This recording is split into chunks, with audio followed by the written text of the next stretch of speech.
Good evening, everybody. Thank you for your patience. I'd like to call this meeting of the Board of Education to order. Mr. Schimpf, can you please call the roll? Dr. Braddock. Here. Ms. Cummings. Over there. Here. Mr. Greenbaum. Here. Ms. Manzano. Here. Ms. Palmer. Here. Ms. Stern. Here. Ms. Winters. Here. Thank you. Public notice of this meeting pursuant to the Open Public Meetings Act has been given by the Board Secretary on August 4th and 5th, 2026 in the following manner. Posted notice on the school bulletin board of the administration building, posted on the board's official website, and transmitted to the clerk of Cherry Hill Township. Please rise and join me in saying the Pledge of Allegiance. I pledge allegiance to the flag of the United States of America and to the republic for which it stands, one nation, under God, indivisible, with liberty and justice for all. Please be advised this meeting is being recorded and live streamed. Sadly, we do not have any board recognition tonight because that's my favorite part of the meeting and yours too. Student representatives, we do not have a report tonight. Next time, which is going to be so close to the start of school, I can't wait. And so next on our list is administrative presentations. We have two. We're going to start with our access results from spring 2026.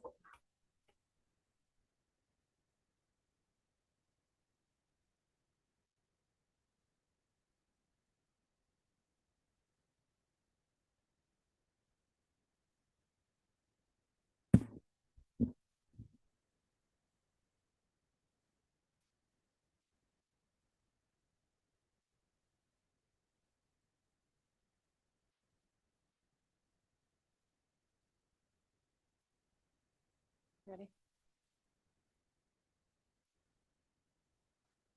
Yeah.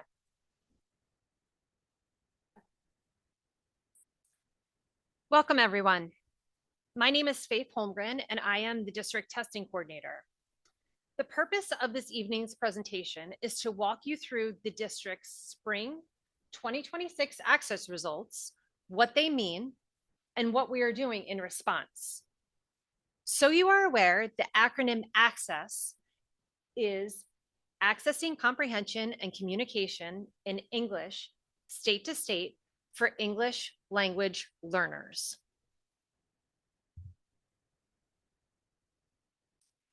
The data I am providing you with this evening includes the access test data from spring 2026, spring 2025, and spring 2024 to give you a trend view rather than a single year snapshot.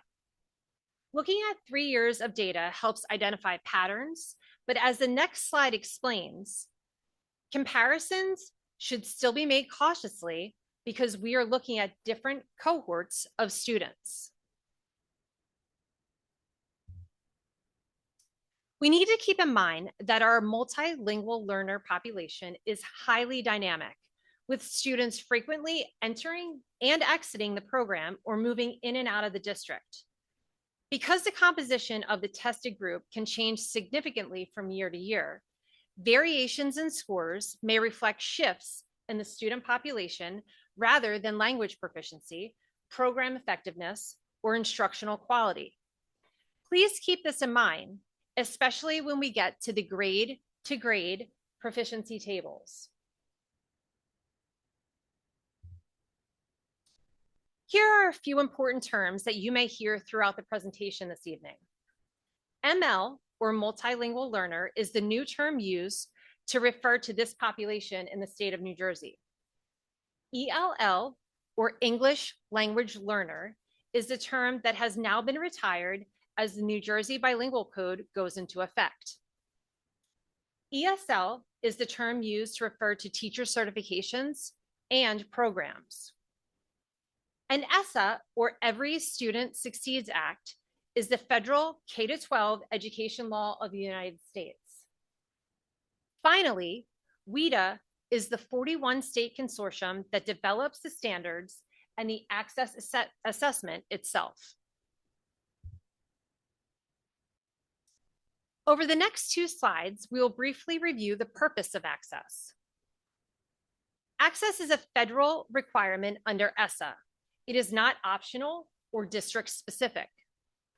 All identified MLs in grades K through 12 must be tested, including students whose parents decline ESL services. The results feed into the progress to English proficiency, or ELS, indicator, which is used in school accountability reporting to the state. There are 5 practical uses of access scores. They include exit decisions, placement, progress monitoring, accountability reporting, and informing families. Access is just one of several criterion used for exit decisions, but it is not the sole factor. This is also data that our ESL teachers, along with classroom teachers, use to inform instruction.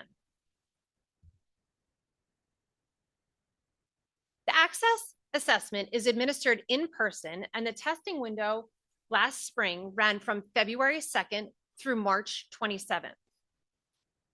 Students are assessed along a developmental continuum across the 4 language domains of listening, speaking, reading, and writing. Students' performance on the listening and reading test determine their tier placement for the writing and speaking tests.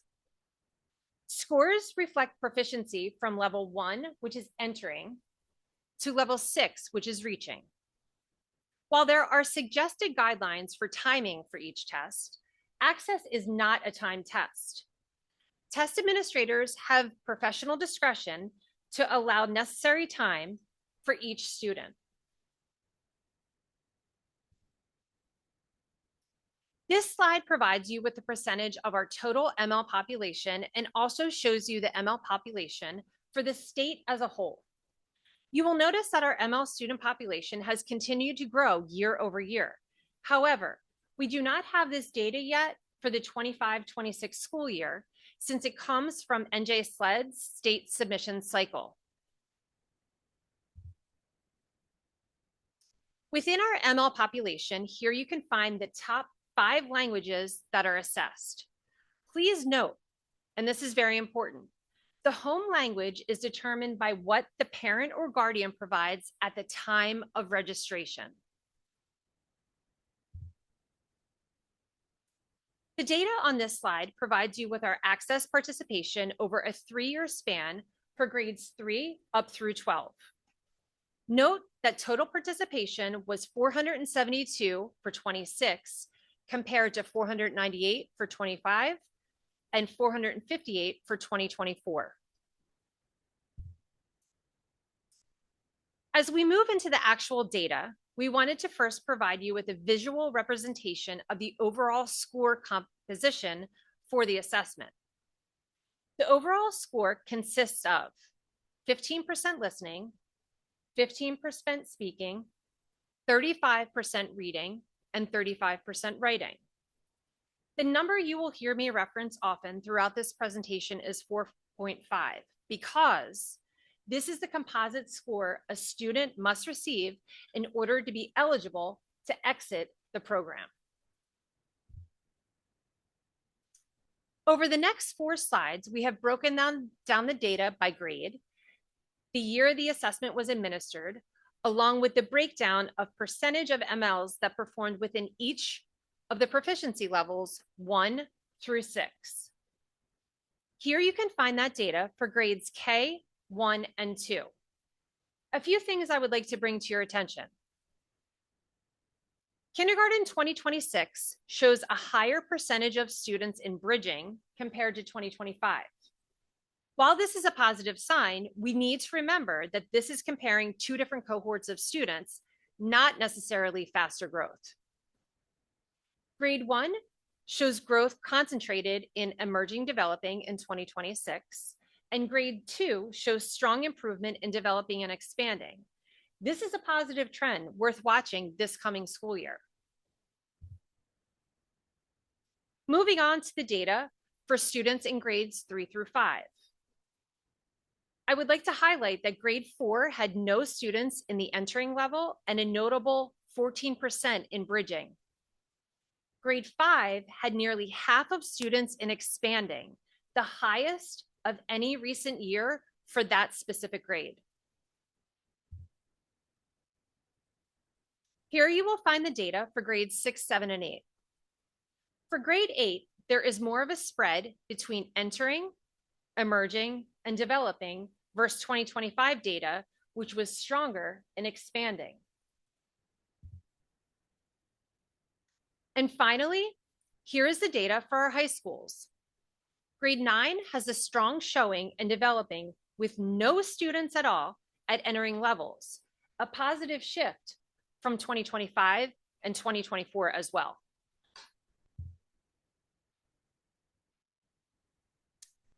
As we have done with our other recent data presentations, we wanted to provide you with the bubble data as well for access.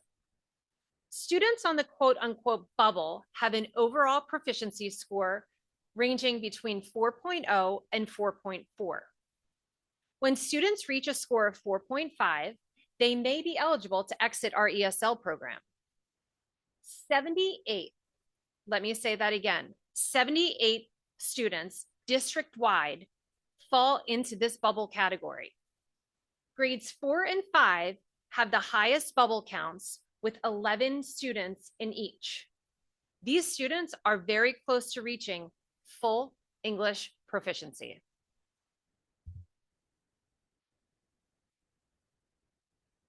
Moving on to notable achievements.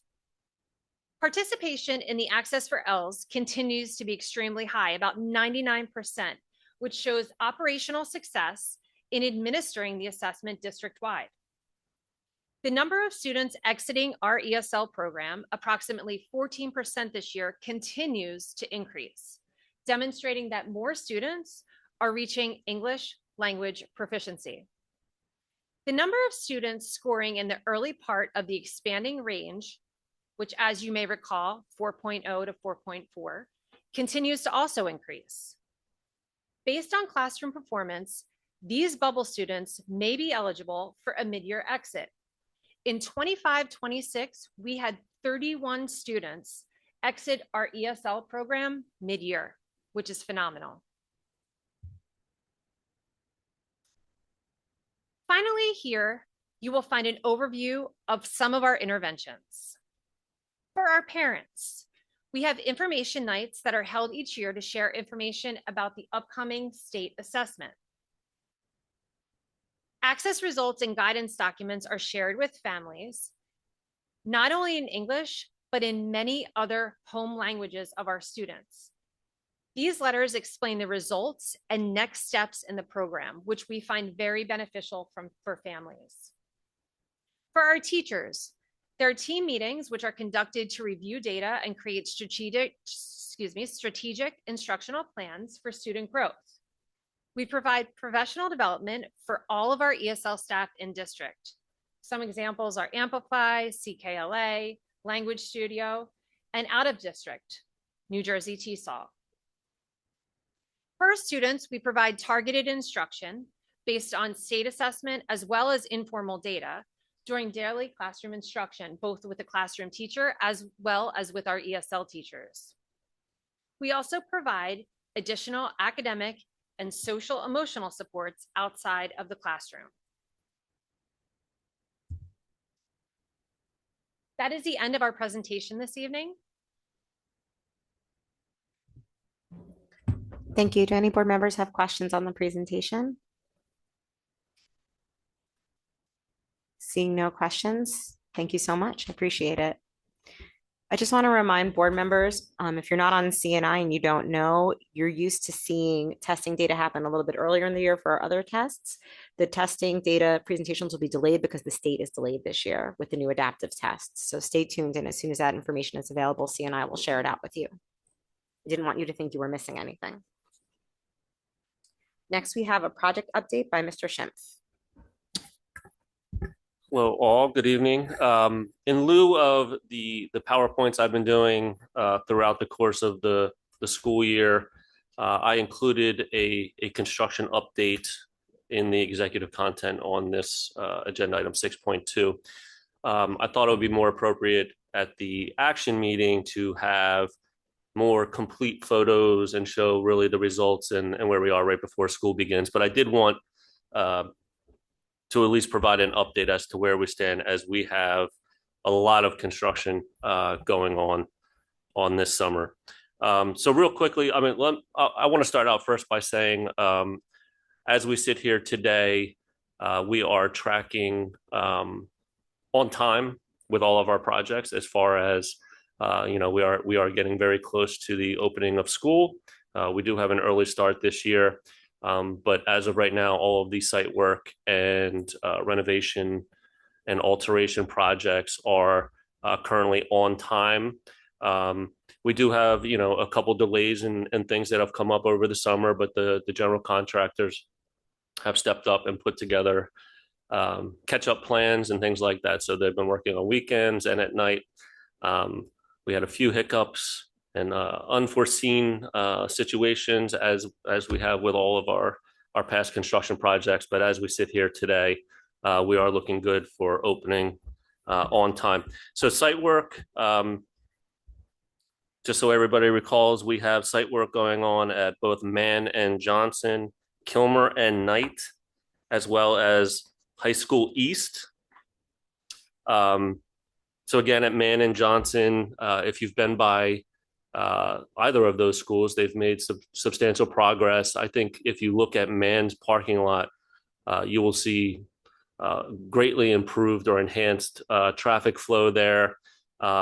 So although no paving has been put down yet, all of the site work projects, or all 5 locations, are online for paving to begin either later this week or early next week.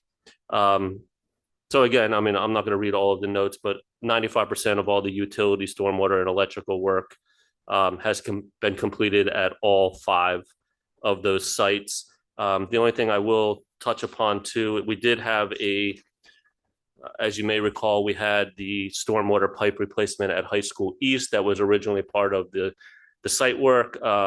We had a few issues with the cost of that, so we went back out to bid for that project. So that is, they are currently mobilized. They anticipate breaking ground this week, and contract completion date is still scheduled for September 30th, and we don't foresee any issues with that work continuing after school starts. So Stockton Playground, again, we knew that this was not going to be ready for the start of school, but they will begin on September 3rd, and we anticipate opening that playground in the month of October before it gets cold. So hopefully the students will get a chance to utilize that as well.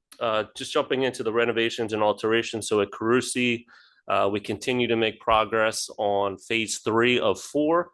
So once again, our students will be utilizing the temporary classrooms at the rear of the building, not only this upcoming school year, but next school year as well. So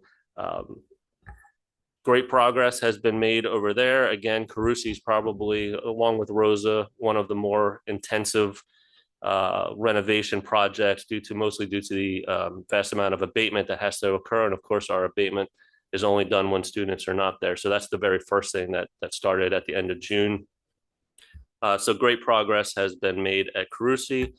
We continue to track online. We are keeping our eye on a couple spaces, but are confident that we'll be able to plan around any at this point foreseen minor delays over there. Rosa, again, we are in the final year of the interior renovations over at Rosa. We're finalizing the front. I believe it's the A wing. I may have labeled that incorrectly, but as you know, the new cafeteria will be coming online in September. Final alterations are being made there. The new kitchen space, the new music suite and storage areas, additional classroom spaces will be coming online.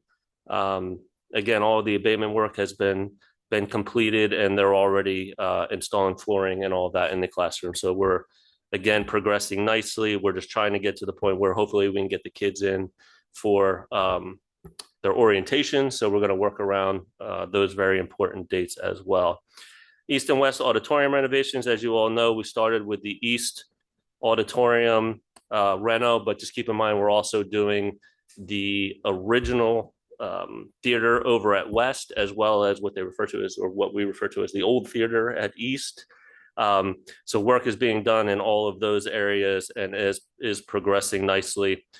We are still on schedule to bring East's brand new auditorium online in January when we return. So main office security vestibules, again, we took on 4 of those projects this summer at Barton, Kingston, and Johnson and Sharp. Our general contractor, DeAndrea, was awarded all 4 of those and have really made substantial progress in each of those areas. Again, if you've been by any of those buildings, you'll see that a vast majority of the framing is complete, so you can kind of see the new layout as it's coming. They've already passed the plumbing and electrical rough-ins, the ductwork's going in, sheetrock is underway, so it's really starting to take shape, and we do not anticipate any delays for the opening of school in any of those areas. So we are in phase 1 of 2 interior at Beck. Beck's job was also awarded to DeAndrea. Under that bid, substantial amount of work, essentially, the left side or the 50% of the building is being done this summer, with next summer being the other half. All of the demos complete. I had a chance to walk through there late last week. It's really coming together, starting to pour the slabs, all the mechanicals going in. So again, everything's coming to life. All the UVs are being installed in the classrooms, VCTs going in, doors and hardware, all of that. So it's really starting to take shape. DeAndre has really knocked it out of the park this summer at, all 4 of the vestibule areas as well as Beck. So again, on time, and we're progressing nicely for the start of school. And I think the students will really enjoy those new spaces and the new HVAC units in those classrooms as well. Critical HVAC, those rooftop units are going to be started up shortly. So we did, so we started with the East Auditorium. So we took care of the Walsh Gymnasium HVAC rooftop. So they've all been laid, and we're going through the process of getting those started up and finalized for the start of school. The last area that's under construction, as you all know, is the high school west lower locker room, team room, weight room area. They are making progress, but the timeline for that project we knew would extend into October. That was the original scope. We've already made plans to have those areas offline for the start of school, and we'll bring them online, like I said, again, by the end of October. We're progressing well over there. There are some delays, and again, that's where a vast majority of the catch-up work and the catch-up planning had to be done over at High School West, and we have a progress meeting tomorrow, so I'll report back on that. But we continue to move forward. We have all of the new weight room equipment ordered. We'll anticipating that delivery here shortly, and that'll include obviously the install. So I think the most important takeaway with about 3 weeks or just under 3 weeks left before school is we're looking good. We do not anticipate any delays to the opening. There may, again, be a few areas that'll come online a little bit later, but shouldn't impact operations substantially. So looking forward to providing you hopefully some final pictures and of the spaces at our action meeting here in August, and we'd love to get around and hopefully we can tour some of those spaces as well before school opens. So looking good. Thank you so much. And I was about to ask about a tour, so I'm really excited that you said that. It's always exciting to see the work at the end of the summer on everything that's been done. Do any board members have questions about summer project updates? No questions. I can't believe it's only less than 3 weeks until school starts and it's all going to be done. But if Mr. Schimpf says it, I believe it's true.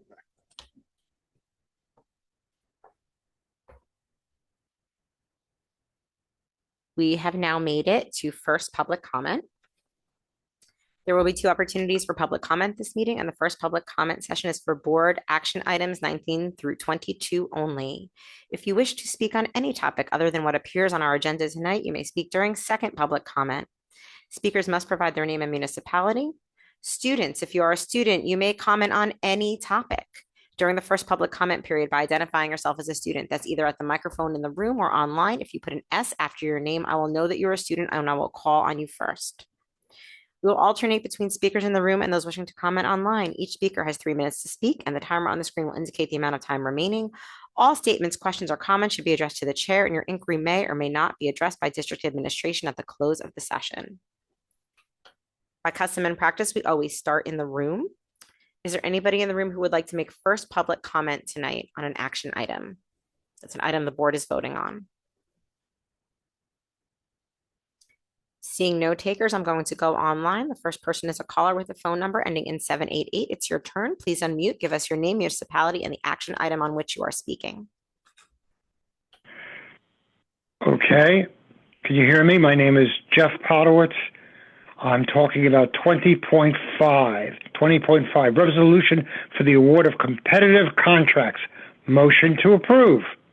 Summer camp program, Infinity Club, after school program, and supplemental supervision services. Okay. The Cherry Hill School Board of Education is approving a service contract between the Board of Education and At-Right LLC. The term shall be for 1 year, commencing August 12th, 2026, and continue through June 30th, 2027, with an option for 2 additions, all right? Contract extension shall be granted at the sole discretion of the board and remain strictly contingent upon the availability and appropriation of sufficient funding for each fiscal period. What are you talking about on not sufficient funding? Our taxes were increased 7.4%. Services were cut. All right. What you did is what you decided to do is transfer $5 million. That's $5 million of what you said were excess general funds into the capital reserve fund, which means that $5 million could be used towards this, but it won't, because it doesn't exist to be used for that or anything else other than that. Though no. What is the cost for all this? All right. What else are you going to cut? Because you cut a lot of things. All right. What do we need this for? What grades is this about? Again, what will be our total cost? Any busing cost? Anything at all? What are the grades? K through 6, preschool. What is the cost of this? Because I will tell you, all right, you cut positions, you cut teachers' positions, you have cut services, you've decreased services, and here is an increase in services that you're providing. That makes no sense, but to you it does. So in other words, you got plenty of money for what you want to spend it on, unless this costs absolutely nothing. Okay, I can't complain, but at the end it says contingent around having sufficient funding, so where are you getting the funding from? It's coming from somewhere, and that money could have been used for something else. I keep on repeating myself because I'm just, this makes no sense. Again, it's 20.5 resolution for the award of competitive contracts. You had $5 million in extra funds, but you got the capital reserve. Could you have used that money for anything else? Services that were cut, could have used that money from the general fund. Could you use it towards this? What money is this? What are the costs are? And I keep on repeating myself. You may also want to look at 20.3. Okay. Thank you, Dr. Podowitz. Your time is up. Thank you. We appreciate it. Is there anyone in the room who would like to make first public comment this evening? I see no takers. Looking back online, is there anyone online who would like to make first public comment? Seeing no one in the room, seeing no one online, I'm going to close first public comment and turn it over to Mr. Schimpf. Is there any correspondence to share with the board tonight? There is no correspondence to share. Thank you very much. I'll turn it over to Dr. Morton for superintendent's report. Thank you very much, Ms. Winters. I do have a few items to share this evening. Actually begin. So we received the unofficial list of candidates for Board of Education election. There are 3 seats that we'll have available. I believe this year's election day is November 3rd, right? If I'm correct, last year was the 4th. I will read the list of names. If you are in the room, which a few people are, you can feel free to stand or not stand. You can wave your hand so everyone sees who you are. If you're online, feel free to raise your hand online virtually. But just beginning with the top, Melissa Manzano, Darby Malvi, Renee Sherfain, Joseph Lynch, Harold Hal Mellaby Jr., Stephen Redfern, Inetta Corinne Elmore Stratton, and Ann Einhorn. Thank you all very much for your interest in serving this community. Just moving right along. So the summer hiring season has been moving along very well. Recruitment has been happening at a rapid pace. I believe we have about 72 positions filled as of last Thursday, right? The last report. We have a slew of candidates on for tonight for approval. I've been continually impressed by the array and the quality of candidates that our principals and our administrators have sent forward. So definitely looking forward to welcoming all of our new staff members. We have just a handful of positions left, actually, which we anticipate will be filled in the next coming days. I'd like to apologize to everyone who, like myself and all the board members, I know Ms. Winters, you were looking forward to preschool roundup. This was Ms. Palmer as well. We had to cancel on Monday, unfortunately, right, Dr. Mahan, due to the weather. But I have good news. It has been rescheduled for tomorrow at 6 p.m. So it'll be taking place on that day. We're anticipating great turnout, similar to last year, and it'll be a wonderful opportunity to celebrate our preschool community and those who will be starting with us in September. Just a few updates and information. So typically we release information in the parent portal for community members. There are a number of forms that are part of that release, as are student schedules as well. The release is going to be pushed back just a week this year, and it's pushed back due to a number of items that we will be moving through that'll be coming through P&L. They'll be discussed just a little bit later. But amongst those are a new cell phone policy that further expands and builds on the cell phone restrictions we had established previously. We also have vigorously discussed an AI plan and technology usage plan. So a plan that will actually govern screen time as well. Those will be approved just a bit later, which has bumped back the distribution of our forms. So the forms will be released on August 26th, and we can expect that student schedules will be available no later than August 28th. A letter from myself will be sent to the community on August 18th, so our community members can definitely look for that. Ms. Winters, you said we are about 3 weeks away. We're about 22 days exactly, including the weekends, away from the new school year. I'm always super excited about the start of a new year. There's always so much anticipation. It is fantastic to see students eagerly and nervously anticipate the start of a new chapter in their lives. So for everyone, it's a new grade. For many, it's a new school altogether and a new experience. It's nothing quite like it. The first day is actually scheduled for September 2nd. All right, and that day will be an early dismissal day, as in years past, for our pre-K through 5 students, and students in grades 6 to 12 will have a full day. There are a number of orientations that are being scheduled across the board at every level in the next few weeks. Definitely look forward to those orientation opportunities as well, and encourage students and families to be sure to get out to those orientations and have an opportunity to interact with your school administrators and your teachers in new schools. And with that, I will turn it back over to you, Ms. Winters. Thank you so much. Quick plug, if you haven't started your summer reading, you only have how many days to go? 22 more days to go. Special announcement to my children. If you haven't started your summer reading, there's only 22 more days to go. The books can be found at the library or online on the SOAR app. Any board members have any old business tonight? Any old business to be raised by board members? Don't see any old business, so I'm going to move on to our board work session. This is where we discuss what happened in our committee meetings. I will go first with CNI. The committee reports are embedded in the agenda for everybody to see, so I'm not going to read it all out. I'll just give a highlight and then we can have a group discussion among the members at the table here. We discussed a proposal for research by a doctoral student. We discussed the curriculum updates that we do annually. Some of the highlights are the inclusion of cursive handwriting for grades 3, 4, and 5, which I am thrilled about, and I know Mr. Greenbaum is especially thrilled about. We are all thrilled about the inclusion of typing as a competency, which is something board members and community members have been talking about for years now, as that's a core competency for our students as they move forward.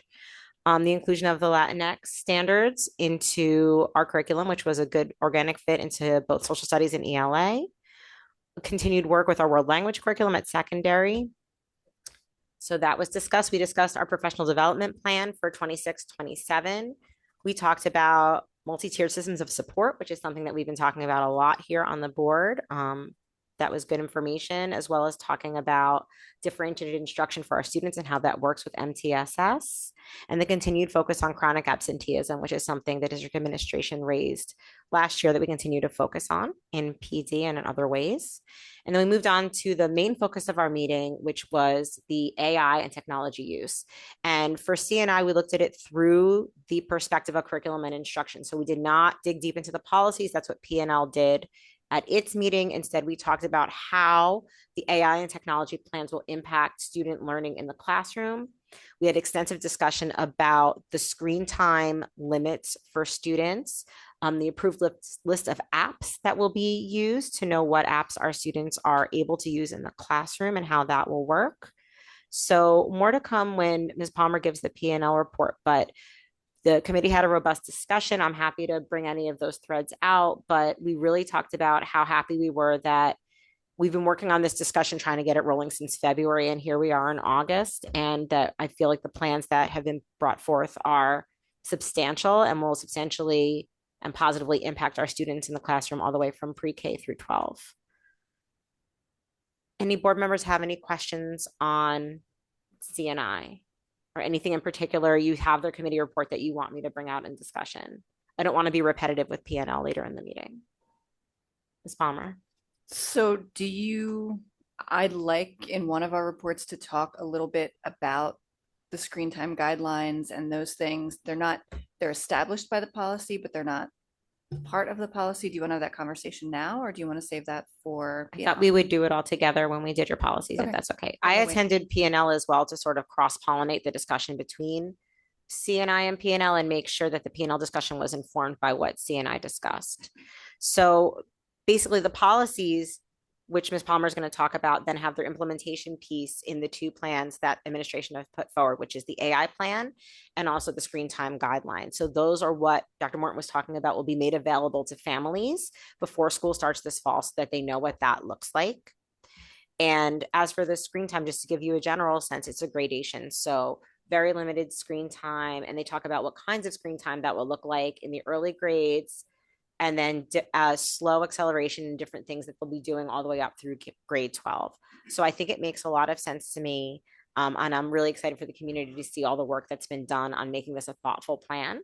And I would personally like a presentation on this as well at some point, because I think there's going to be a lot of community interest and discussion. And I think it deserves more than just me talking about it. I think it would be really nice if they got to see, and then we can take some questions about what that looks like.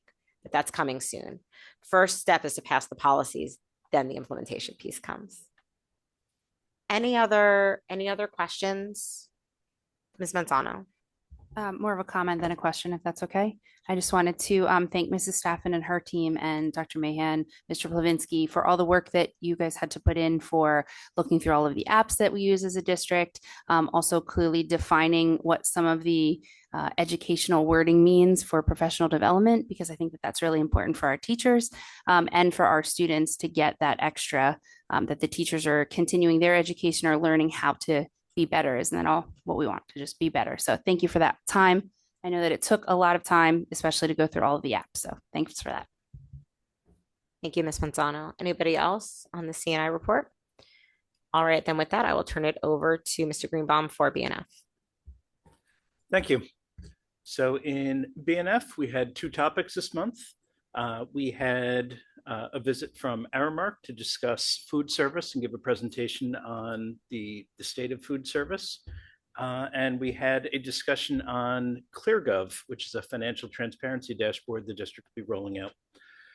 For our Aramark presentation, this is something we do every year where we're able to get an update on food service, some of the menu highlights, how they come up with these items, changes to nutritional standards. And they talked about some of their goals for this year, one of which is to increase breakfast participation, particularly for students who qualify for free and reduced meals, who might not have access to breakfast and be able to start the day well fed.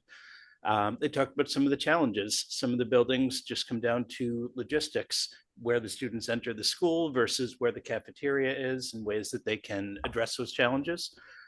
So looking forward to seeing how they're able to hopefully improve breakfast participation, particularly among those who, among those who might need it most.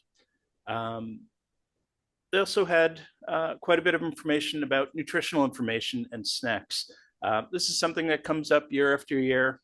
Parents express concerns over, some of the snacks they might get. Are they healthy? What are they getting for breakfast? Things like when they get Pop-Tarts or Doritos, things like that. And something they wanted to point out is that when you have a big company like Aramark, they're able to work with vendors to have the recipes changed to meet the strict nutritional standards for school lunches. So you might have reduced added sugars, reduced sodium, whole grains. Things might be baked instead of fried. So it's just a reminder that even the less healthy foods are more healthy than what you might find in the stores. It's always a little bit of helpful information. Let's move on to the financial transparency dashboard. This is something Mr. Schimpf has been working on. This is a dashboard that shows budgeted versus actual amounts for district revenue. That's money coming in, expenditures, both for regular district operations as well as bond construction projects and capital projects. And it's able to be broken down into different categories.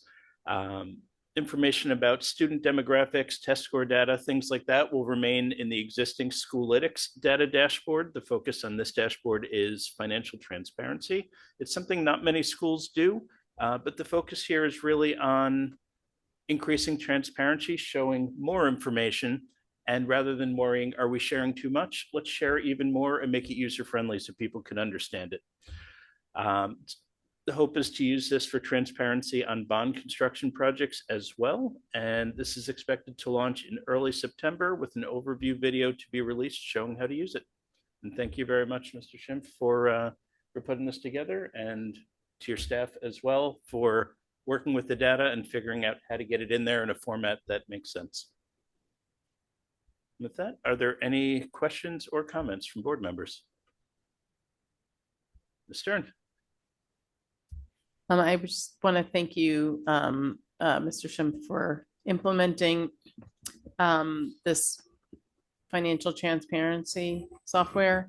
I don't think we are ever going to fully breach the divide that sometimes happens when people have ongoing concerns or suspicions that information is not being provided.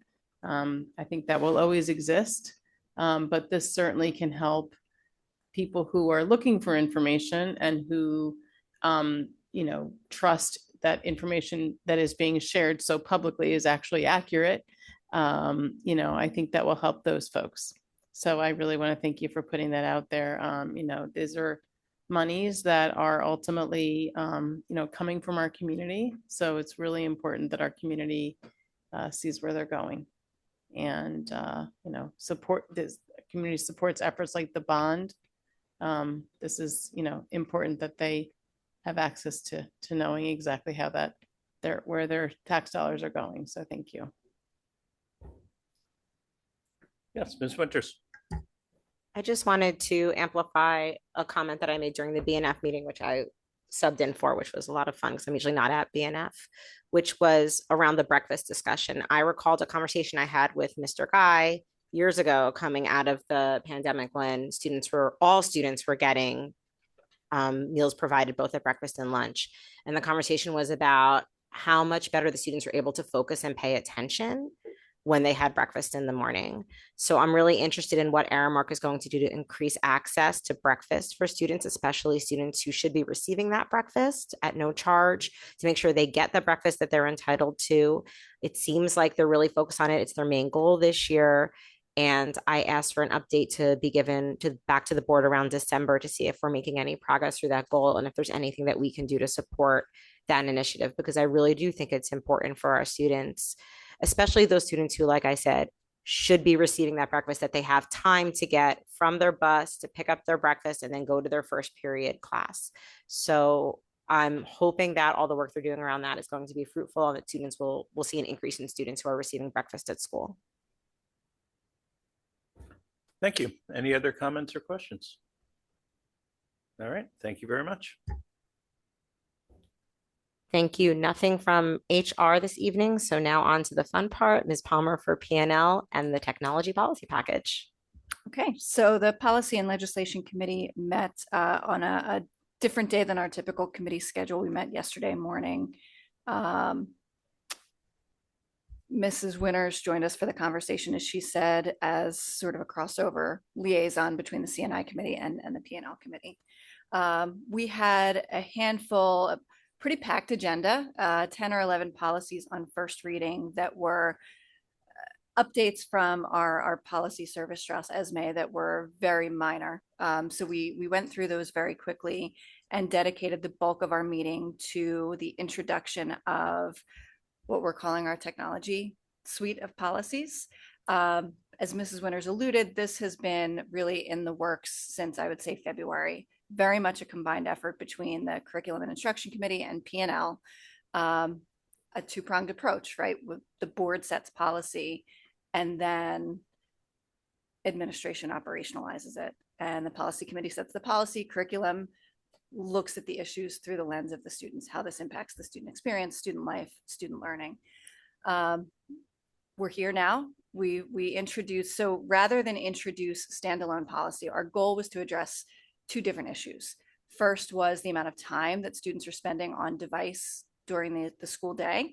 And the other was sort of what platforms, we're calling them apps just as a general catch-all term, but what platforms, applications are teachers using, our students using through the course of the day. So we've updated our existing use of technology policy. We're recommending an update to that policy to direct that the district establish guidelines for screen time use during the day. As part of that, and Mrs. Winters, feel free to interject, we're going to tag team this report out a little bit. As part of that, the administration, Mrs. Staff, and especially Dr. Mahan, Mr. Plavinsky, have worked together to develop a series of screen time guidelines that will become regulation. Secondary to that, we are updating our resource materials policy to require that we establish and maintain a list of approved applications. So outside of that list of applications, it establishes an approval process where if a teacher wants to use a new application, a different application that is not already approved, they need to submit it. It needs to be vetted, and there is an approval request in order to use it. Trying to think of what the other high-level highlights of those policies were. There were five policies in general, but a few were just minor language adjustments. One policy, we added the creation of our acceptable use of technology policy. We added a provision that bans the creation and distribution of deepfake materials, which goes without saying, but in this new AI world, it was not captured anywhere in our AI policy. It was not previously captured in our acceptable use policy. So that is now being recommended. And we're recommending an update to our new-ish AI policy that outlines the process by which parents will have to request to opt out of the use of AI. That is as I understand it, I could not be at CNI. That was a pretty robust conversation in the curriculum committee as well. because the idea of opting out has to be an all or nothing, because AI is sort of enmeshed in all of the technology that we use these days. It's not as simple as I want my student to use it in this way, but not this way. So there will now be a policy where if a parent wants to opt their student out of the use of AI, it is a blanket opt out that needs to happen by emailing the child's principal. Yeah, I just Mrs. want to Winters. color in some of the details a little bit so that people understand. So when we talk about the list of approved apps, so it's instead of saying what apps you can't use, we're saying what apps you can use, which I think is a more restrictive way of doing it and something that the board was very interested in having a curated list of things that we do permit students to use. If you look at that sort of overlaid with the screen time guidelines, especially in the younger grades, and you look at the amount of time they can be on screens, what that looks like is the apps that are directly connected to our curriculum. For example, Boost is the screen time that's connected to Amplify CKLA. ST Math is something that we use. Now that we're going to talk about typing, they're going to need time to type. Their computer science standards, that will be part of that. So if you add all those things together, especially in the younger grades, that's what that looks like. It looks like a list of a very finite list of apps that are directly connected to the things that they're already doing during the day and putting limits on those. The other piece of it that was brought out is that a lot of the standardized tests that are given from the state are all on computers. So we want our kids to be proficient using computers so that when it's time for them to take that state test, which by the way is now an adaptive test, that they can go on their computers and they have the stamina and the wherewithal and they know how to use their computers and do that. So that's another piece at the elementary level.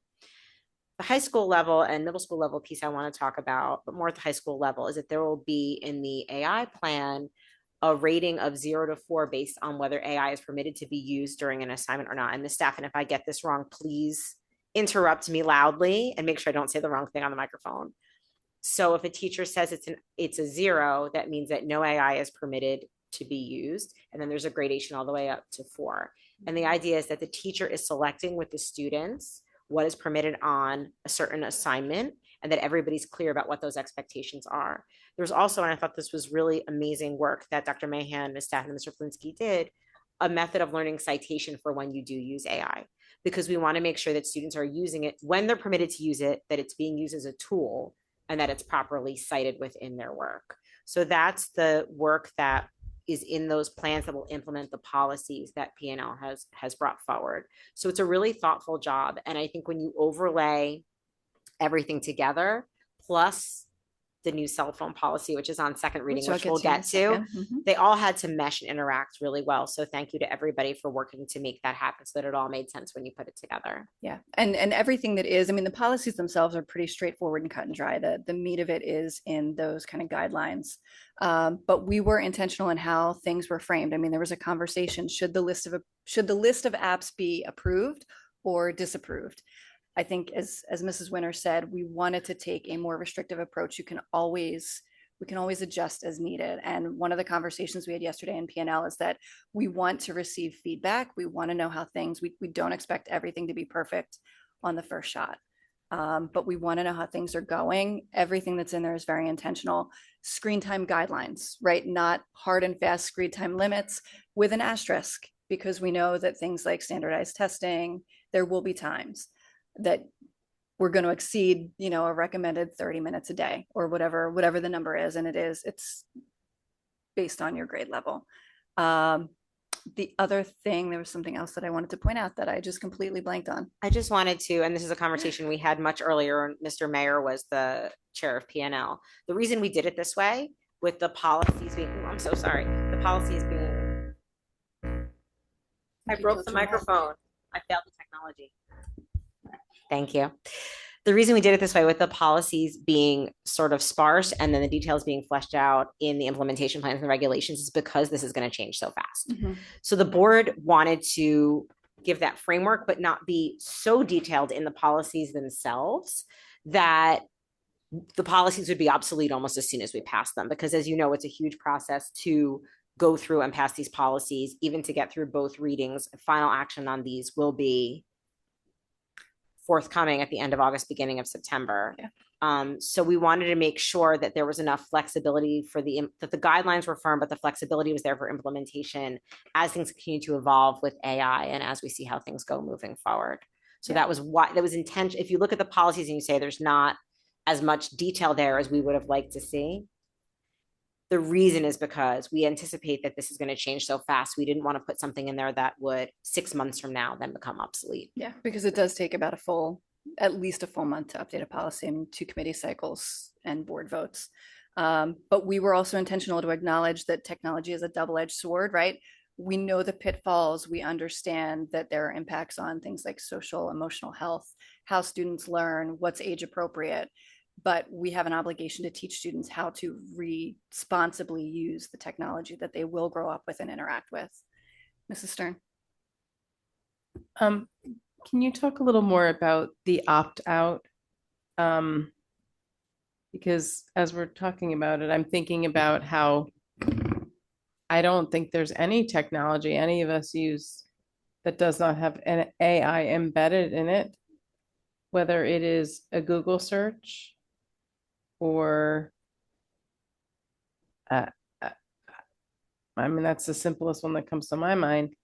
And I want to say that I do think if there's the second part of that question is, what education are we providing to parents to be aware of what opting out means? Because I don't know generationally. I imagine there's a very large gap in understanding what that means. I think I'm just trying to imagine how that gets implemented, with fidelity, especially with the fact that technology is so interwoven into all of education right now. And by the way, students who are shielded from that and don't have access to that are then not being properly prepared for what happens after they graduate high school. So those are kind of the thoughts I'm having and the questions that relate to that. Yeah, and I know that conversation came up in PNL. I think it came up in CNI too. I want to turn it over to, and I'll defer Dr. Mahan or Mrs. Staffen if one of you want to speak to that, because we did have the conversation. Sure. Good evening. So the idea of opt-out being all or nothing goes back to what's already been discussed, that there is no way to keep up with the movement of technology and the incorporation of the AI into our programs. Like one day it's not there, and the next day, look at this, we've enhanced our product and we've added AI to it. So we had that conversation in alignment with what we did with family life curriculum. So family life curriculum, there's lots of different topics, and it's at the K-5 level. It's either I want my child to participate in all of it or none of it, because again, things change and they move back and forth. So it's a matter of, to be able to manage it at the building level with the teachers in the classroom. It was really one of those all or nothing kind of opportunities for us as we start to roll out this plan and figure out what's working and where we might need to make adaptations and adjustments. A formal letter will go home, as we have done in the past, explaining, defining. We had, it came up in CNI, a parent said, can you give us definitions of what you mean when you say active screen time versus passive screen time? So we will include all of that information to be able to have parents as informed about what this is as they possibly can be in the moment, right? And then as we get more feedback, we can add more information as needed. Right. So it'll mirror very much like what we did for the family life curriculum. The other piece that we've asked is that the things like the screen time guidelines and I believe the AI implementation plan, but correct me if I'm wrong, will be posted on the district website. The list of approved apps will be accessible. And some of that will be maybe with the Genesis forms. Oh, you don't have a mic. Sorry, Dr. Mahan. Thanks. Yeah, so we'll post things, and there will be a link for parents to be able to utilize that will be live. So as we're updating the apps that are being approved for the buildings and the teachers to be able to use, parents will see that in real time. It will not be, there's not a delay in that. And the guidelines for the teachers are, you can't make a request today and expect it to be available for you for your lesson plan tomorrow, that we're looking for at least a month lead time in order to be able to get the coordinators together to kind of vet what those app requests are and what we're looking at. So we have a mechanism that it enables us to see in real time as well what those apps are. And again, for the definition of this, it's our platforms are also apps. So we talked about Clever single sign-on. It's listed as an app, but again, it's a seconds worth of usage to get a child into maybe their Amplify CKLA or the Eureka Math Squared, something like that. Mrs. Stern. So if a parent opts out, does that essentially mean their child is only having not only, but the child will then have an analog education? At this moment, yes. Okay, so I understand the comparison to the family life curriculum, but I don't think it's a apples to apples comparison. Family life curriculum is a small point in time during the day. It is not interwoven with every aspect of education, right? And if I recall correctly, because it's been a while since we talked about the family life curriculum, if parents wanted to know the specific items, they could go talk to the school nurse and get information. It was very easy to isolate it, to contain it. That is not what AI is. I mean, even Genesis, Google Classroom, everything that is not analog has AI in it. Many of us, our household items have AI in them. We don't even think about it in that way. You know, cruise control in our cars has AI in it. Like there are so many ways in which it's part of our lives. I'm just going to say, I think we're going to have a major challenge on our hands if we don't have a very robust process for educating parents about what opt-out means, how that looks. I think a form letter, a letter home, I don't know that that's going to be sufficient. You know, I think there is a much larger educational component that families need to understand what their child will be and how in the world we're going to implement the opt-out. We might have, I mean, I'm just imagining two totally separate educational experiences, which is not what we're looking for, but the reality is it's analog versus non-analog. That's, unless I'm understanding it wrong. So to me, this is a really, we got to get this right. And we got to get it right as much as possible, as soon as possible. In terms of the education component, this is very different from family life opt-out, very different in my opinion. So I just want to say that it's back. It's not back. It's not back.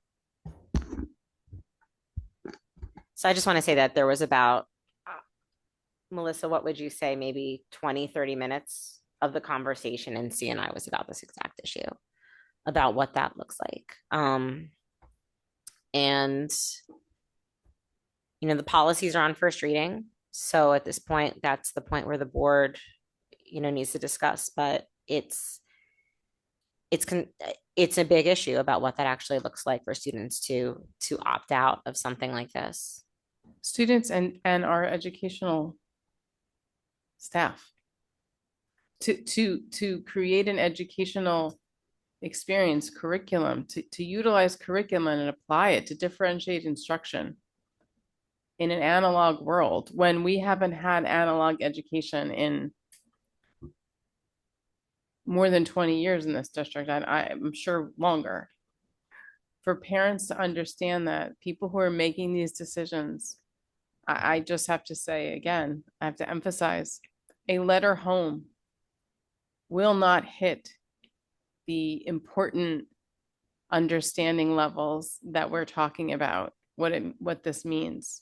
If we are required to offer this, and then we're required to offer it, that's if this option must be in place, okay, but I think we just have to really think much bigger about how we there's a very big education and notification and communication process that I think is required to not wreak pretty serious havoc. We know how easy it is for parents, and I'll put myself in this category, to quickly check off boxes, to quickly sign a pop-up, and all of a sudden it's done. You know, this is big. You know, this may be, I just think we really have to, yeah. So just for clarification, would your preference be that there's no opt-out, or are you more concerned about just the education around it? I think if we offer an opt-out, what that means is that we are creating two separate educational experiences in our district. I don't, is this a requirement?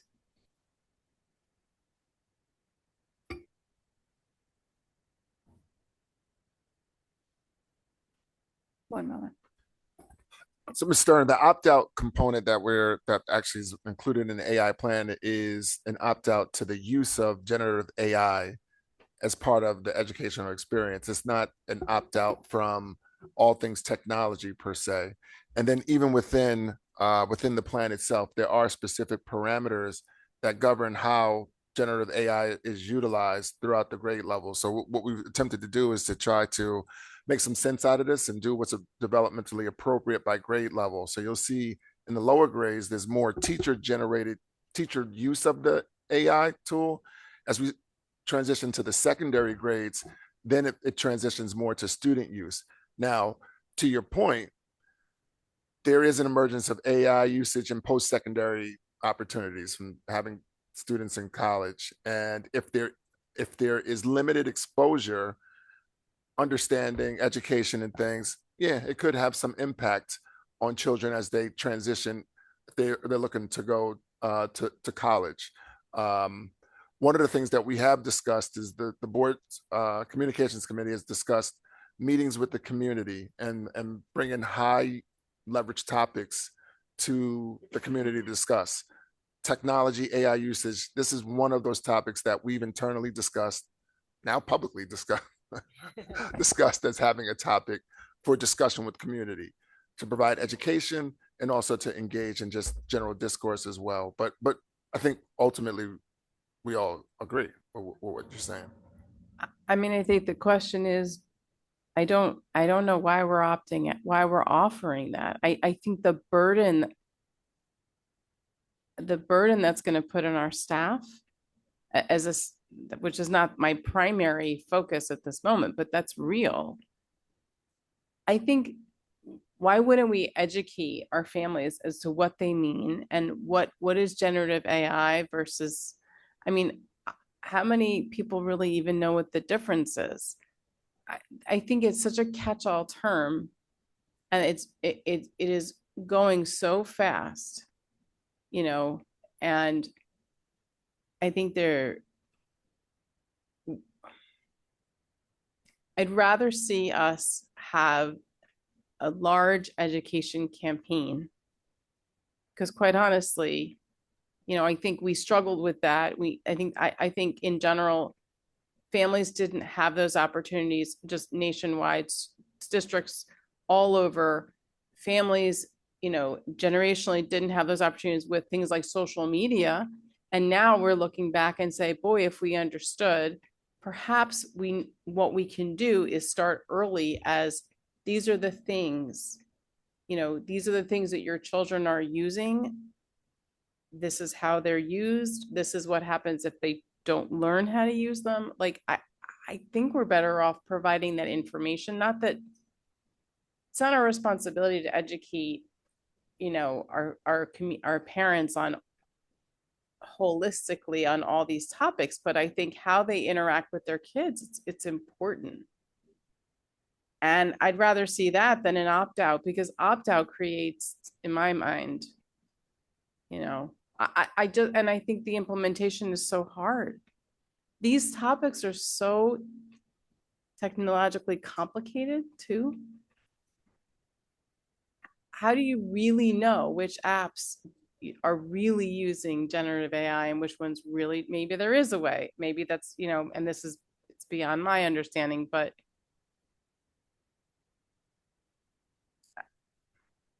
there's my discussion points. Point taken. Thank you. Other questions, Dr. Braddock? Really quickly, this is a pin in this discussion to think about for both P&L and CNI moving forward.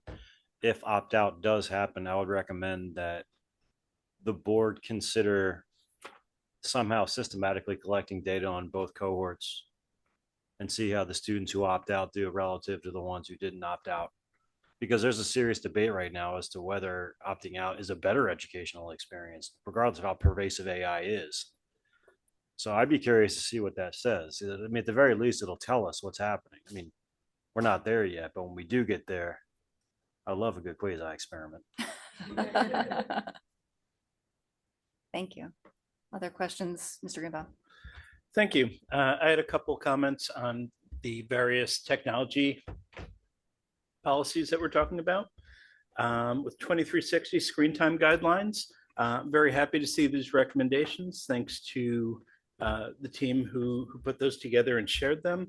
And especially the differentiation by grade level, the type of screen time, whether it's active or passive, instructional versus recreational.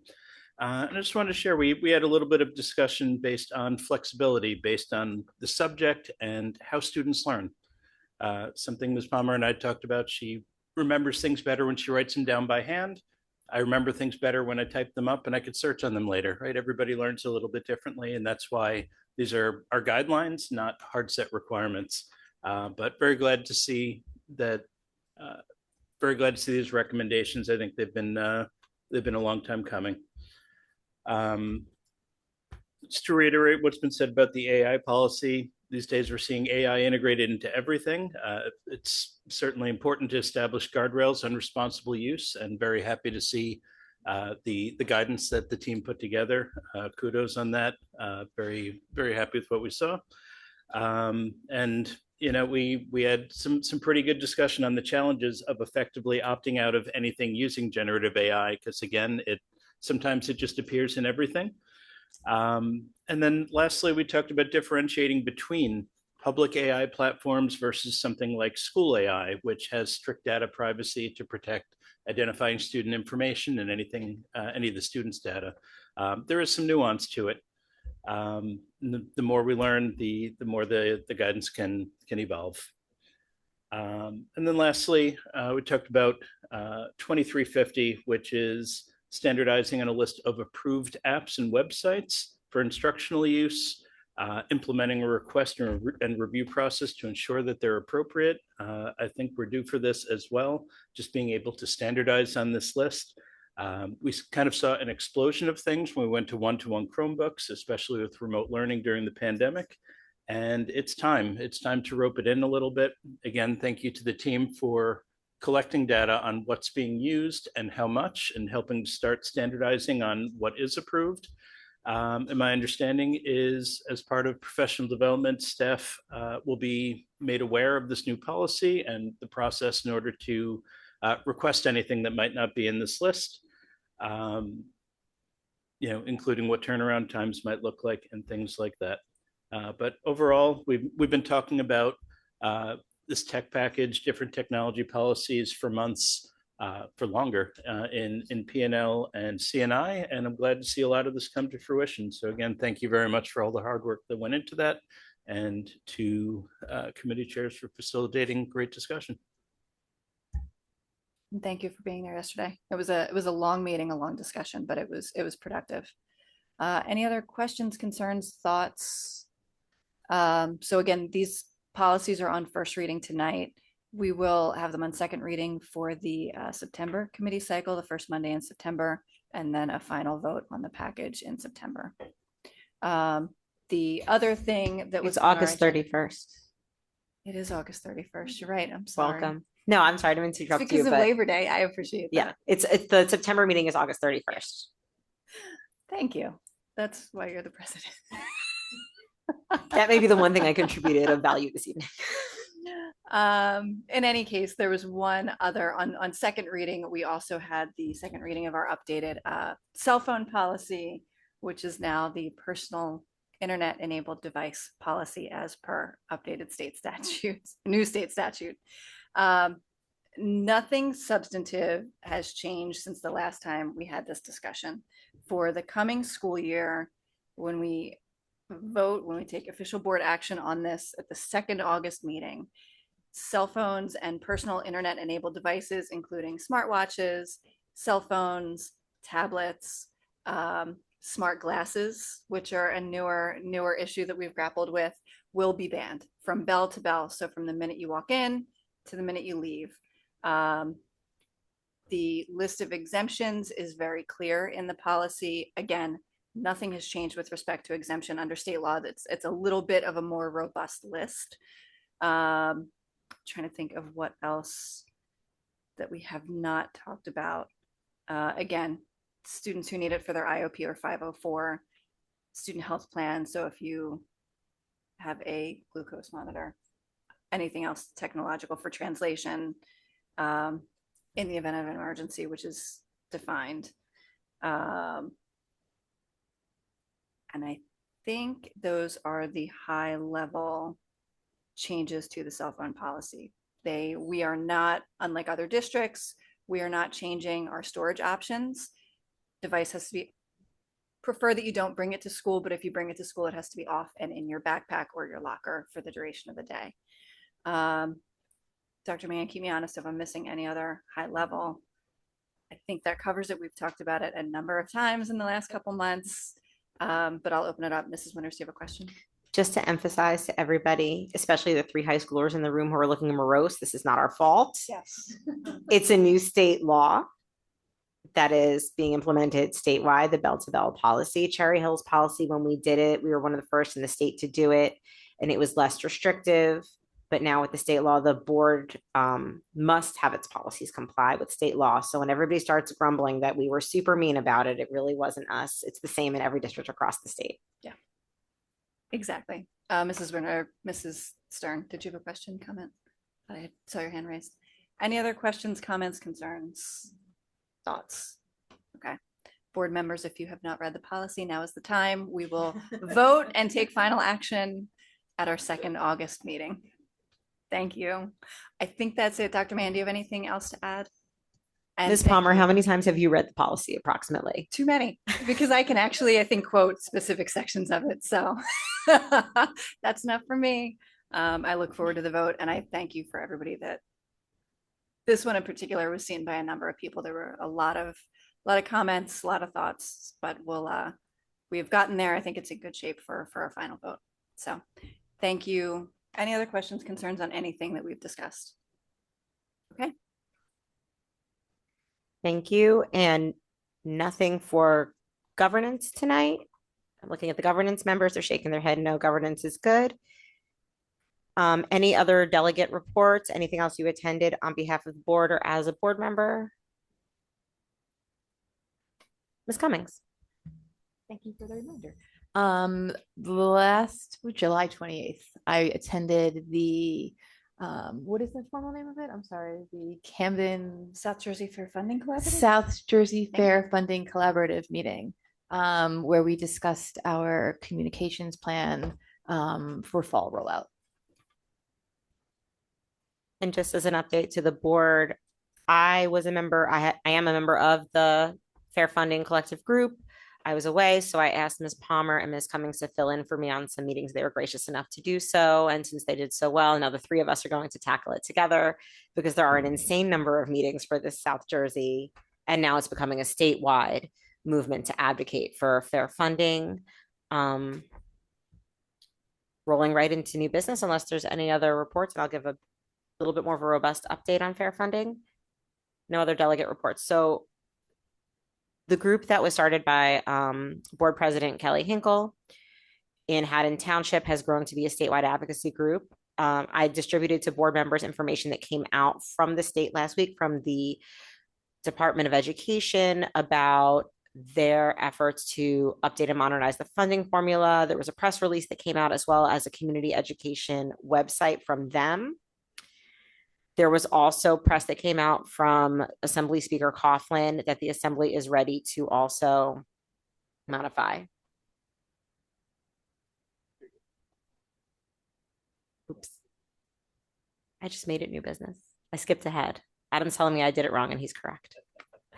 So forgive me, but that's basically the report, that there is going to be a ton of work around fair funding, and I am thankful to have both Ms. Palmer and Ms. Cummings assist me with it. Anybody else on fair funding now that I screwed up the entire agenda this evening? It's because Bridget complimented me. You were great. You know what it is? My eye skipped ahead to the governance action agenda. So now we will move on to our action agenda, and we will start with CNI, as is our custom. The superintendent recommends, and I move the following agenda items 19.1 through 19.5 as presented. Do I have a second? Ms. Palmer, are there any questions? Seeing no questions on CNI, Mr. Schimpf, please open the vote.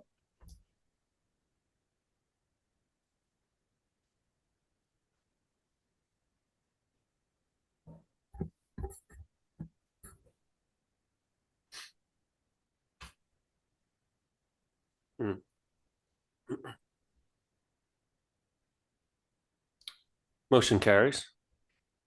Thank you. Mr. Greenbaum, BNF, please. Thank you. The superintendent recommends, and I move the following action agenda items 20.2 through 20.6 as presented. Do I have a second? Ms. Stern. Any questions or comments? Yes, Ms. Winters. Is there a cost associated with agenda item 20.5, please?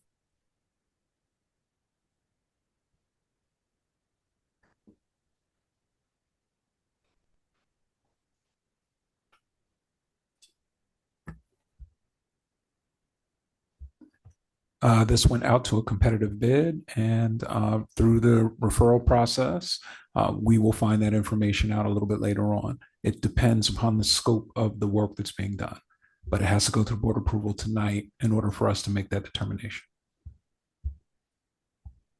Okay, thank you. Any other questions or comments before we move on? Seeing none, Mr. Schimpf, please open the voting.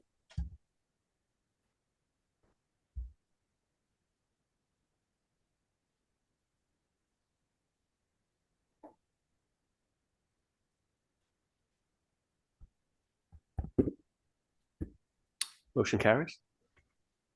Thank you. And with that, Dr. Morton and I had discussed just talking a little bit about that agenda item 20.5. Now that it's been approved by the board, the purpose of this agenda item was to be responsive to community concerns and board concerns that have been raised over a number of years about the SAC program, and the fact that despite a lot of wonderful work that's been done by district administration, especially Mr. Guy, to expand that program progressively over the past 3 years, we still have wait lists that remain unaddressed. And this has become an issue that the community has communicated to us that is really stressful for them, especially as we approach the school year and there's still wait lists.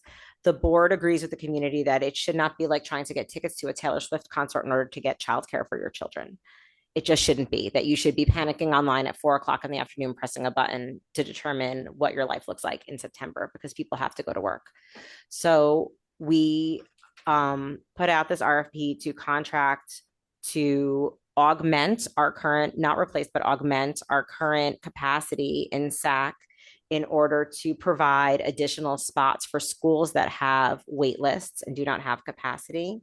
In addition, this proposal addresses a request from the community to provide a summer camp option for our pre-K students, which has been a request over the past few years, as well as the option for additional lunch and recess aids. This is something we're looking to explore in order to enhance the community's experience and participation with our before, after school, and summer camp offerings. So we're really excited about it, and we will see where it goes. Right at School, for anybody who doesn't know, is our current provider of before and after care programs at the Malberg Early Childhood Center. And we've had a great experience with them in the past. And they're very experienced providing these kinds of services to other districts across the state. Do any board members have anything else to say about Right at School? So I do want to thank board members past and current who have been very strong in their support of finding a way to make sure that all of our families have access to before and after care services for their students. All right. Moving on to HR, Ms. Stern. Superintendent recommends, and I move the following: 21.2 through 21.9 inclusive. Do I have a second? Ms. Manzano, are there any questions? Seeing none, Mr. Schimpf, can you call the vote, please?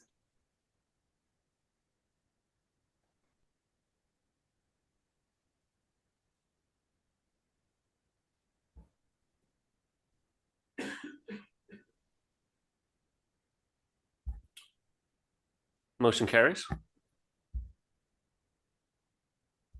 Thank you. Ms. Palmer, can you move the P&L agenda? The superintendent recommends, and I move the following: agenda item 22.2 as presented. Can I have a second? Ms. Manzano, any questions or comments? Okay, seeing none, Mr. Schimpf, can you open the vote?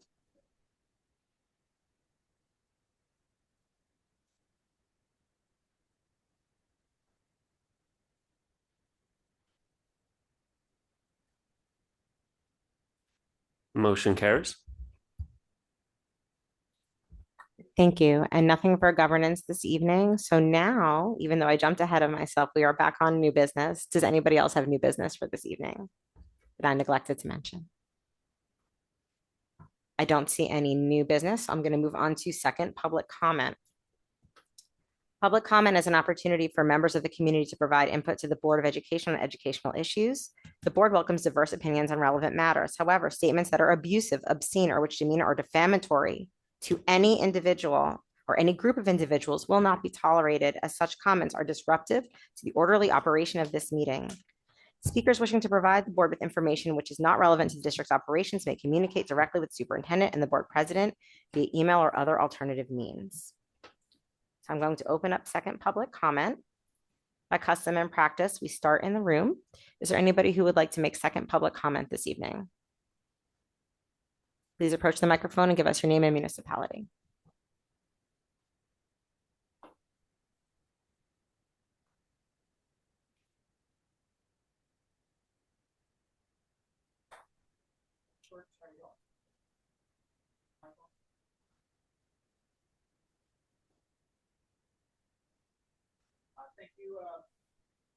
Thank you. That helps. Thanks. Thank you, Dr. Braddock, for speaking up last week again. I think Dr. Braddock is becoming a better school board member. Thank you, Mr. Schimpf, for replying today to my email. And also, Mr. Schimpf, could you please check out the shabby job workmanship done at Stockton parking lot? The entrance and the exit 2 years later is still a complete disaster. Obviously before, Dr. Morton didn't hear the complaint. So it's 2 years later and it looks like a Ford testing ground. Now on to, Mr. Greenball, you brought a very good point today about transparency, more and more transparency. I agree with you, sir. But everything that this district does, like you just saw the example tonight, folks, is nutty, right? Look, two meetings ago, what happened? 2 meetings ago, they had a blank check to hire Miss LaCoya Washington. It was a blank check. Everybody was upset. And you did the same thing again. Dr. Potowitz called you out on it. So again, it's this constant nutty stuff coming from who else? Our leader, Dr. Morton. Ladies and gentlemen, Dr. Morton and his administration decided to sue Ben Shore for asking for too many Oprahs. And he lost. And now it's another negative thing. Let's talk about the other negative things that Dr. Morton's okay with.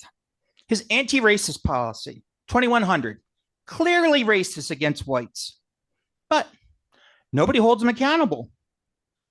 What about the report from Rutgers University on 11/13/24? It shows an increase in violence. Dr. Morton doesn't care. He goes along with his regular so-called experts. What about the amount of alleged HIBs that are occurring? Well, there were 50 that occurred in Woodbridge, and now we're up to 224. But the problem is it went from like 170 to 189. 189 was the cookbooks. I mean, those numbers are complete lie. Now we're up to 227. But no one holds anyone accountable, especially Dr. Morton. Let's move on to what happened before with Mr. Schimpf. He was fed an outright lie. The poor guy is fed with a lie. He's responsible for $1 billion. And someone fed him a lie when he said that he was told Thank that you, the Mr. grant. Short. Thank you you for your comment. Going online, the first person is the phone number ending in 788. It's your turn. Please unmute and give us your name and municipality. You have 3 minutes. My name is Jeff Podowitz, and or Dr. Jeff Podowitz, who lives in Cherry Hill, New Jersey. I'm going to quote something because we're mentioning this: segregation by design, local politics and inequality in American cities. Professor Jessica Tronstein, Tronstine,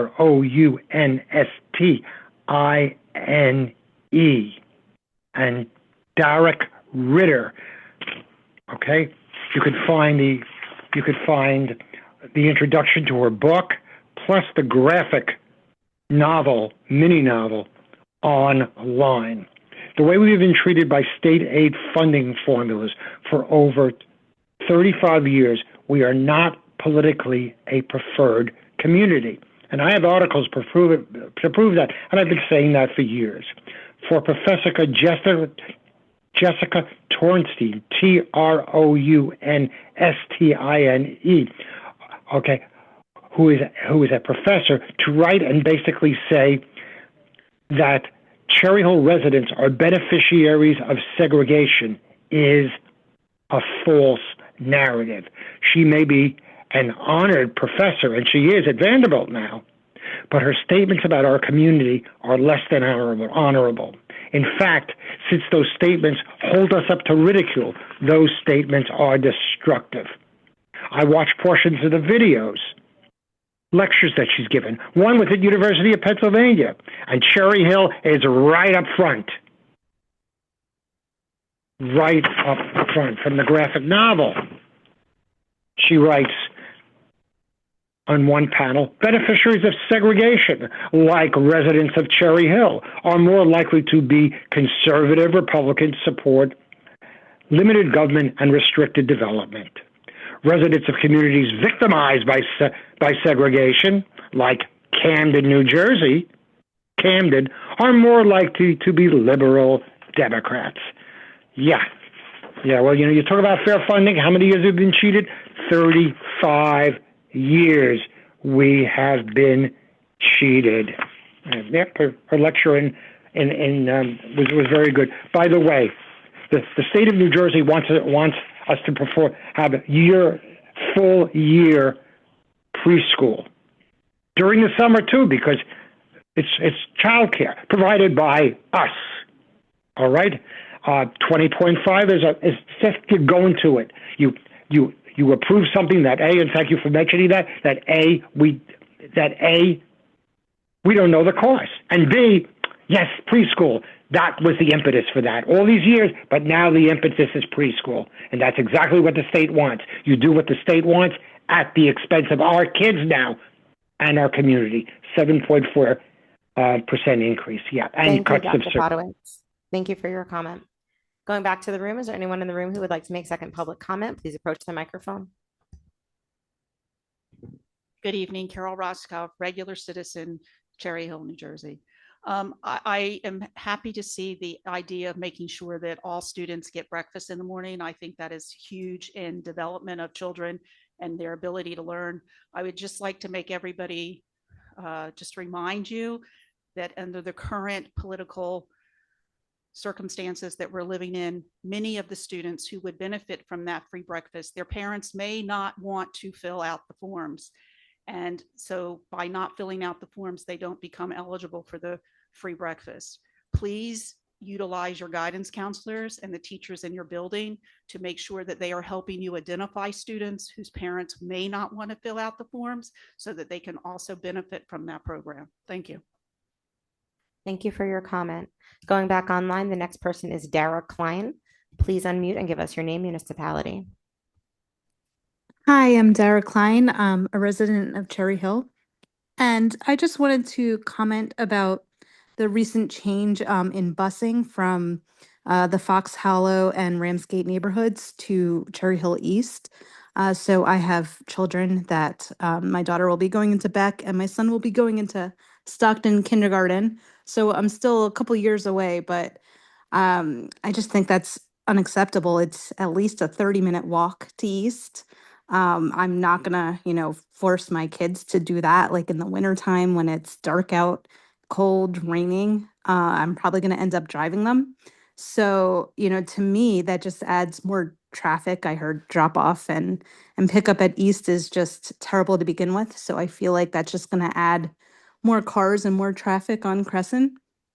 And I don't really know if this is the correct forum, but I figured why not? I'll just kind of make my comments here, and just cite my disappointment. And I don't think that's a good idea to do that to our kids. I think we live too far away from the school.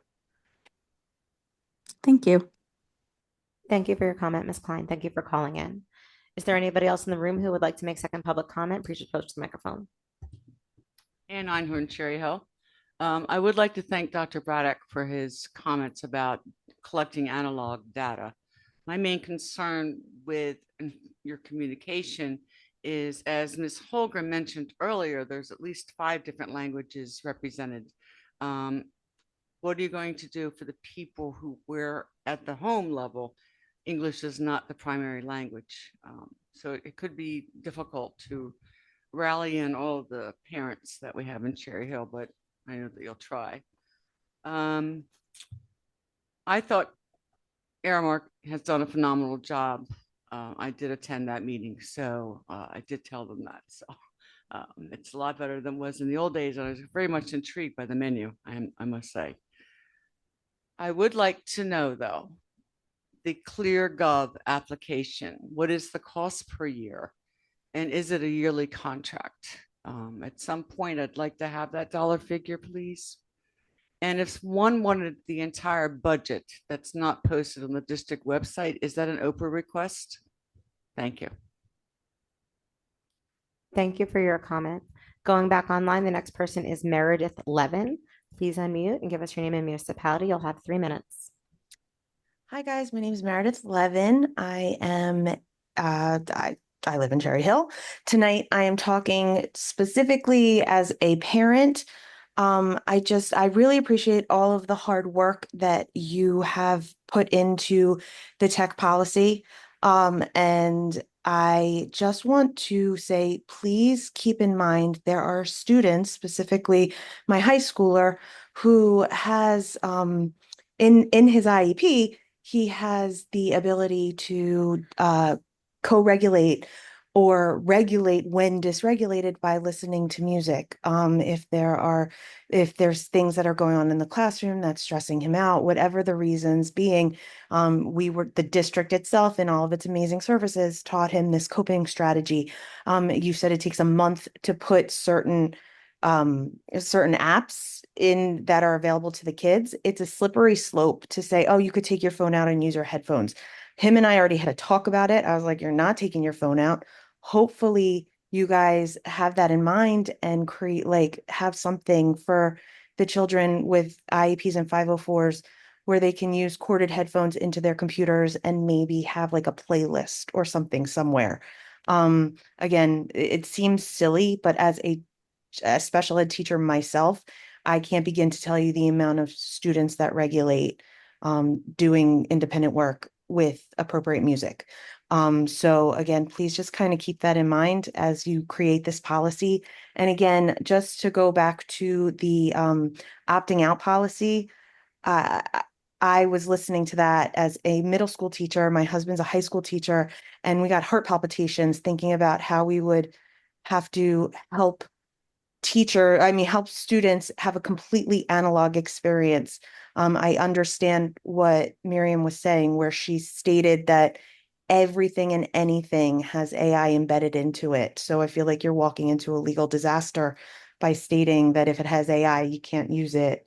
It made sense from a teacher's perspective. So I appreciate Miriam for standing up and kind of holding her ground on that one. And again, thank you for all you do. Thank Caitlin for all she does in the special ed department. And the hard work you guys have put yourselves through all summer. We appreciate it. Thank you for your comment. Is there anyone else in the room who would like to make second public comment this evening? Please approach the microphone. I see no takers. I'll go back online. Is there anybody else online who would like to make second public comment this evening?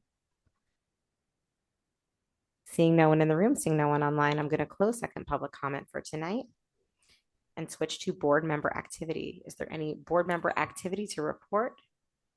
I don't think so. It's been a quiet couple of weeks. As Dr. Morton said, I am looking forward to the preschool roundup on its rescheduled night tomorrow night. I absolutely cannot wait. It was a blast last year. And I am going to turn it over to Dr. Morton for superintendent comments. Excellent. Thank you very much, Ms. Winters. Just a couple of comments for me. So the technology policy itself continues to have exceptions to that policy.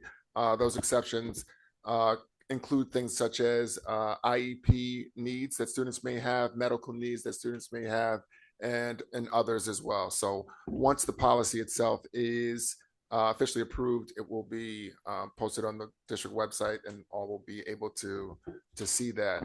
There was a comment earlier this evening, generally about programmatic cuts that we've made, or cuts that we've made in services that have been lost. Our strategy over the last 3 years, well, first and foremost, undoubtedly, we absolutely have lost funds, and we continue to be frustrated by that. We continue to elevate fair funding fight and bring that forward. As Ms. Winters mentioned, she's intimately involved in that effort at the state level, and we hope to see some positive things occur. But with that being said, our focus has been to make structural changes in a way that do not impact the programs and services that make us Cherry Hill Public Schools. Those things have included the shift of the Coles program from this facility over to High School East, the well-publicized shift from a middle school model to a junior high school model. We focus primarily on attrition and the elimination of positions and not people. So last year we mentioned in our $29 million budget deficit, we had 70 positions we mentioned. Of the 70, I think there are 67 people that we placed in other positions that remain with us. So that's been the focus. Our music programs, our art programs, our athletic programs, extracurricular, co-curricular, they all remain. And our students will continue to benefit from those things. And just one final note as well. Thank you to the community member who made the comment about the busing information that was shared. Information did go out to about 82 people within the community. That the intention of that was to enforce the current limit and policy as it relates to courtesy busing, as it's called. There was an adjustment or an update that was sent out to that communication. We absolutely recognize challenges in terms of the timeline that we are given to parents in terms of parents and families in terms of the notification timeline, which was not appropriate. So we acknowledge that as an error on behalf of the district, and an adjustment was sent out to say that no person who currently has busing services would have that removed in this year. We are doing a comprehensive audit and examination, though, of mileage guidelines, and as we move forward in this year, if there are any adjustments that occur, there will be sufficient notification. That notification will commence in the spring of 2027. And with that, I'll say good evening. Thank you to everyone who made comments tonight and who came out. Thank you, Dr. Morton. And just on that note, I just want to thank every community member who took the time today to contact the board via email. We, as a board, appreciate your communication with us as we navigate issues that come up. I again would like to remind everybody that board members are not able to respond or comment on Facebook or social media via personal text message, any of those things, if you try to contact us that way, we will not respond to you because we are not allowed to. So if you want to contact the board with an emergent issue, really the best way to do that is via email. I know it's very old fashioned, but I promise you it works. And if you email the board, I promise you that you will get a response either from me as the board president or from Dr. Morton or a member of his team to your email. So thank you to everybody who did reach out to us today to inform us of what was going on and how it impacted their family. We appreciate your communication. Please continue to communicate with us. We do love getting your emails, but if you're trying to find us and you're looking for us on social media, that's not where you're going to find us. So please do not think that because we haven't responded to you in that venue or by message or text that we are ignoring you. It's just that we are unable to respond on those forums. And with that, I'd like to make a motion to adjourn. Is there a second? Ms. Manzano, all board members in favor. Thank you so much, and the meeting is adjourned.